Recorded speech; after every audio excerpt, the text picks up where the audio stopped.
ఒకసారి ఈ వీడియో చూడండి. ఇది నిన్న గురిజాల నియోజకవర్గం తేలుకొట్ల గ్రామంలో ఒక దాడి విషయంలో ఆరోపణలు ఎదుర్కొంటున్న వ్యక్తుల్ని ఈ విధంగా నడిరోడ్డుపై నడిపిస్తా ఉన్నారు. వీరిని కోర్టు వారు ముద్దాయిలుగా గుర్తించలేదు, ఎటువంటి శిక్ష లేదు. కానీ పోలీసు వారు ఈ విధంగా నడిపించుకుంటూ తీసుకెళ్తా ఉన్నారు. ఎందుకంటే ఈ విధంగా నడిపించుకుంటూ తీసుకెళ్తున్నారు అంటే ఇట్లా తీసుకెళ్తే కేసుల సంఖ్య తగ్గుతుంది, అదేవిధంగా దాడులు తగ్గుతాయి అంటున్నారు. చాలా సంతోషం. ఈ సందర్భంగా పోలీసు వారిని ఒకటే ప్రశ్నిస్తా ఉన్నా, వినకొండలో మా వైఎస్ఆర్సీపీ నాయకుడు మైనార్టీ నాయకుడు రషీద్ గారిని చంపారు కదా, ఆ కేసులో ముద్దాయిలు కూడా మీరు ఈ విధంగా నడిపించుకుంటూ తీసుకెళ్లారా? ఇదే గురిజాల నియోజకవర్గంలో మా దళిత నాయకుడు మందా సల్మాన్ గారిని చంపారు కదా, ఆ కేసులో ముద్దాయిలు కూడా మీరు ఇదే విధంగా నడిపించుకుంటా తీసుకెళ్లారా?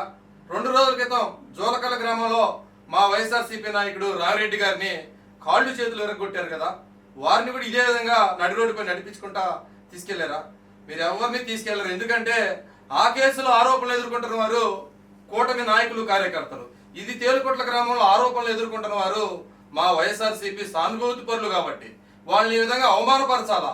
ఈ విధంగా నడిపించుకుంటా తీసుకెళ్తే వైఎస్ఆర్సీపీ శ్రేణులు భయపడతాయన్న దురుద్దేశంతో మాత్రమే ఈ విధంగా మీరు నడిపించుకుంటా తీసుకెళ్లారు. ఒకటైతే గుర్తుపెట్టుకోండి, మా మహేష్ రెడ్డి గారు చెప్పినట్టు చర్యకు ప్రతి చర్య కంపల్సరీగా ఉంటుంది.